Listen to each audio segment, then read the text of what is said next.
Start with the markets, though, as investors do get ready for a busy week of economic data and the start of earnings season. The Dow's up about 200 points, but like Brian said, it's the Nasdaq where we see the pain, down 0.75% right now. S&P fighting back towards positive, still down 5 points. And earnings are expected to be strong, or to say they better be strong. Because we have some pretty high Wall Street S&P targets, and our next guest is the most bullish on Wall Street with a year-end price target of 7,100. Here to make his case is John Stoltzfus, the chief investment strategist at Oppenheimer. John, it's great to see you. And how do we get there?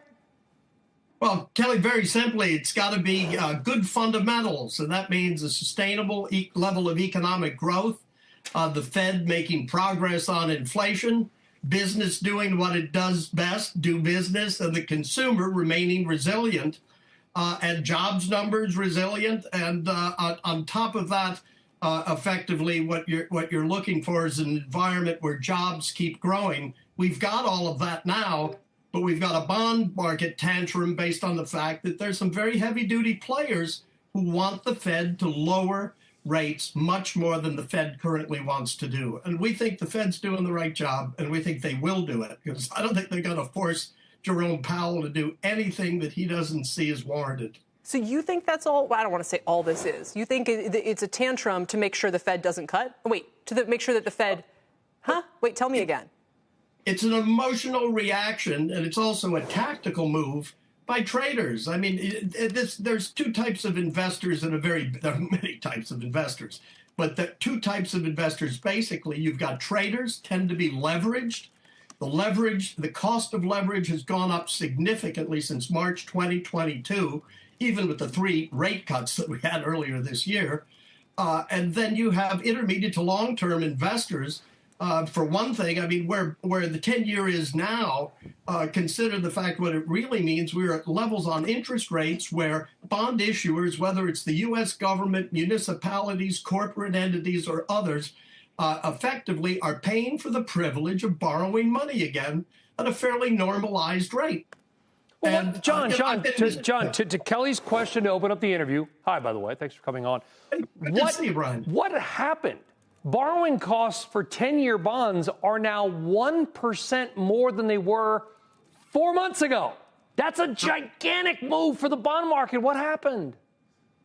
What happened effectively is you've got to figure that traders thought that the Fed would be cutting more times than it appears that they will at this point in time.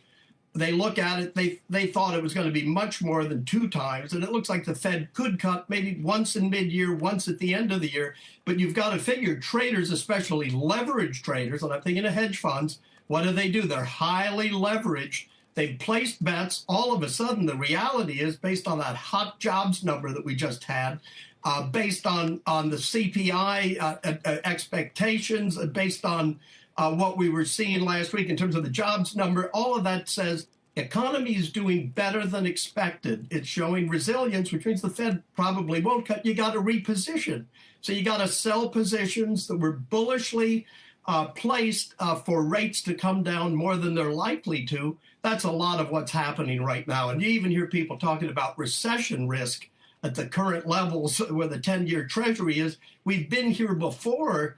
2021, 2022, 23, 24, and now in 25, we still haven't had a recession. Yeah.